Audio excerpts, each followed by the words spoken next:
Sasha Martinengo. Storming down the pit lane. Weekdays from 12 to 2 p.m. Central African Time on bulls.co.za. Yesterday, the 7th race in the Formula 1 2012 season, and it was the Canadian Grand Prix in Montreal, which is a magnificent facility. It was the 43rd running of the Grand Prix, and well, it was hot and sunny. We didn't have a safety car, which, if you look at the history of the Canadian Grand Prix at Montreal, at that circuit, 67% of the time, 2/3 of the races, we do have safety car intervention. However, yesterday, everyone drove impeccably, which I think was rather terrific.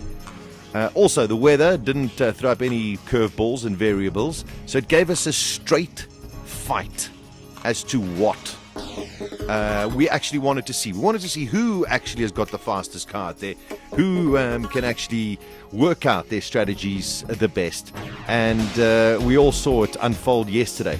I've got to be honest, at one stage I was also sitting and going, oh, this could be a little bit processional, the way that Vettel started.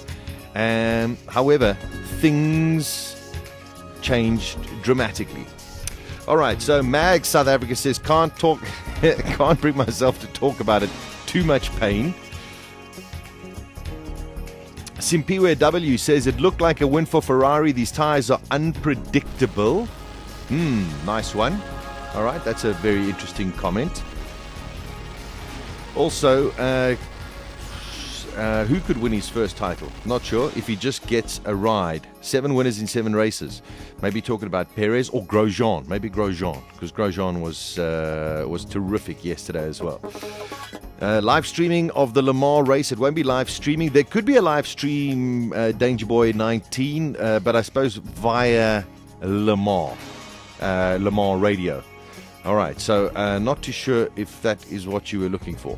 Perfect end to the weekend. Lewis winning at last. Pity about Jenson Button, but what a cool podium. So happy for Grosjean and Perez. Was a bit boring till that came from Tamara CH. Then Simons 99 says was a little bit boring till the end. 7 different winners from 7 different races. Amazing season so far. That comes from Runes. Thank you very much.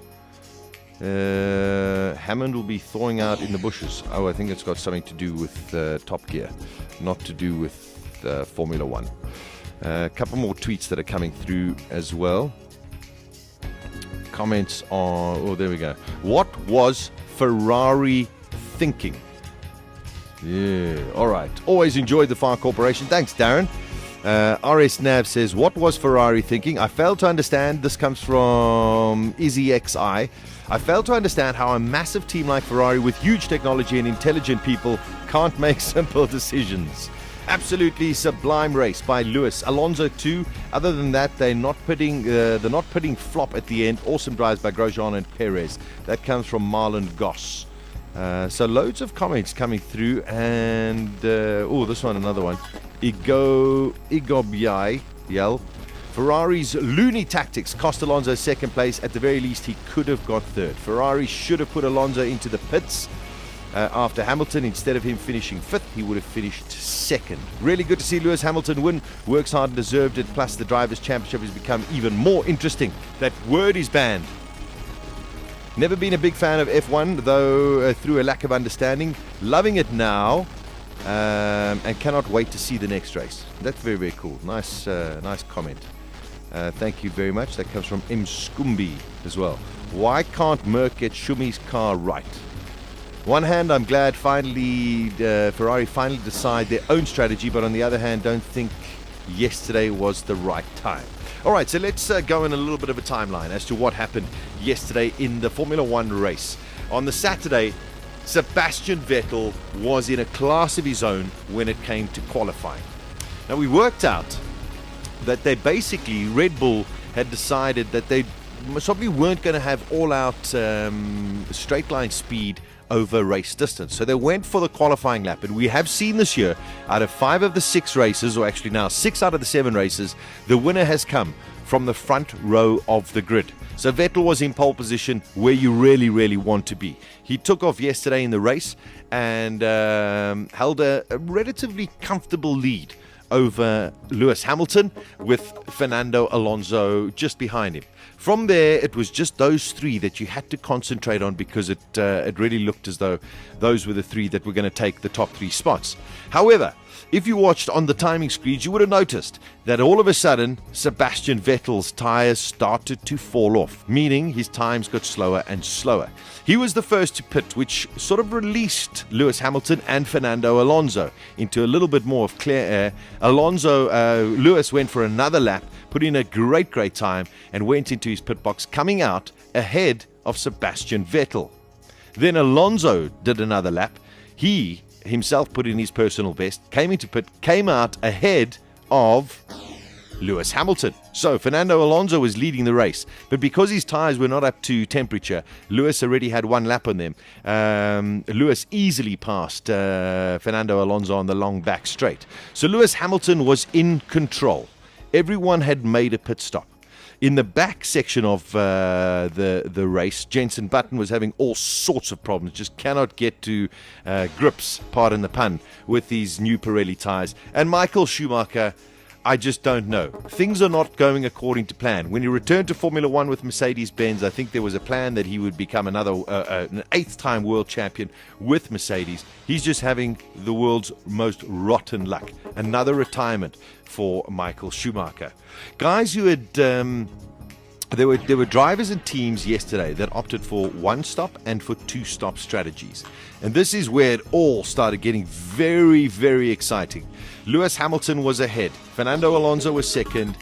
And Sebastian Vettel was third. They were all basically matching each other's times. And then Lewis Hamilton put on a little bit of a charge and decided that, you know what, the tires were falling off. It was a brilliant piece of strategy and brilliant driving from Lewis Hamilton and his McLaren team. He realized that his tires were falling off, and he decided he was going to make the stop.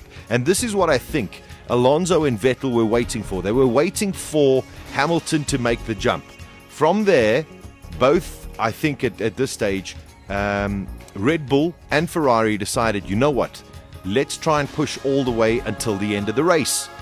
So, Lewis Hamilton went into the pits, put on some brand new soft rubber. The Ferrari of Alonso and the Red Bull of Sebastian Vettel were on the harder compound yellow Pirelli tyre, but we're lapping now at about 2 or 3 seconds a lap slower than that of Lewis Hamilton. Hamilton had to make up 13 seconds. And, well, I tell you, with about 7 laps or 9 laps to go, Hamilton just cruised past Sebastian Vettel, cruised past Fernando Alonso. Red Bull then decided, you know what, the tyres are going off, bring in Sebastian Vettel. He'll come out in 6th or 7th place, but then from there he should have fresh rubber and be able to pass other guys. Red Bull came in, pulled in Sebastian Vettel. Vettel came out and then, of course, started lapping incredibly quickly and eventually managed to get past Fernando Alonso. Alonso and Ferrari, their gamble didn't pay off, because now it was too late for them to come in and get some fresh rubber, because there were only about 4 laps to go. In the meantime, guys like Sergio Perez and Romain Grosjean, who had gone on a slightly different strategy, longer first stint on their tyres, and basically also on a one-stop strategy, but their tyres were a lot fresher than that of Fernando Alonso. Grosjean just burst past the likes of Fernando Alonso. Sergio Perez did the same up the long back straight. The Sauber Ferrari passing the Ferrari. It wouldn't have made the Ferrari team personnel too comfortable. And then a fast charging, of course, Sebastian Vettel, getting very close to the back of Fernando Alonso because he had fresh new rubber. Now, people might sit there and say, what were Ferrari thinking? You know what? They went for a gamble, and the gamble, unfortunately, didn't pay off. The good thing, I think, to look at what Ferrari have managed to achieve is how they've changed that car from the first race in Australia to what they actually have now as a package, what we saw in Montreal. Yes, so it could have well been a second place for Alonso. It landed up being a 5th place. But at least they were aggressive, and that's the way that I've got to look at it from this perspective. Red Bull didn't have all-out pace, but they were very good on the fresh new rubber, and that is what allowed Sebastian Vettel to pass Fernando Alonso into fourth place behind the likes of Perez and Grosjean and Lewis Hamilton right at the front. I wouldn't, one has to try and make those decisions, and sometimes they work, sometimes they don't. For Ferrari, it didn't work yesterday, but Alonso's still only 2 points behind in the championship race. Kudos have to be given to a sublime and brilliant tactical race by Lewis Hamilton, and then also Romain Grosjean and Sergio Perez.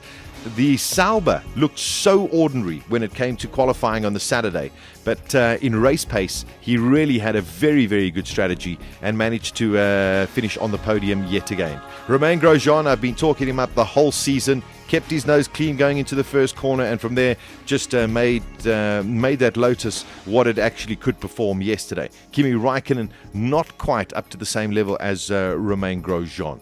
It was an extraordinary race yesterday. Lots of variables that came in. The tyres are doing their job, and that is what we want to see in Formula One. There's none of this, well, preserve the tyres, save the tyres. You've got to be able to know when those tyres are going to go off and when to make the change. Lewis Hamilton got it spot on. Sebastian Vettel was most probably 2 or 3 laps too late to get it spot on to finish on the podium, but came back and passed the luckless Fernando Alonso in the Ferrari. 7 out of 7, 7 different races, 7 different winners so far. And Lewis Hamilton now leading the World Championship by 2 points. We go to Valencia in 2 weeks' time. I think it's going to be another very, very strong race for McLaren. I think Ferrari will be up there as well. And Lotus. When it comes to Mercedes, well, Nico Rosberg had a relatively decent race, but not the pace that we were expecting from the team. And Michael Schumacher, well, his luck surely has to change sometime. Gears on bulls.co.za with Sasha Martinengo. He's kept himself out of trouble. Weekdays from 12 to 2 p.m. Central African Time.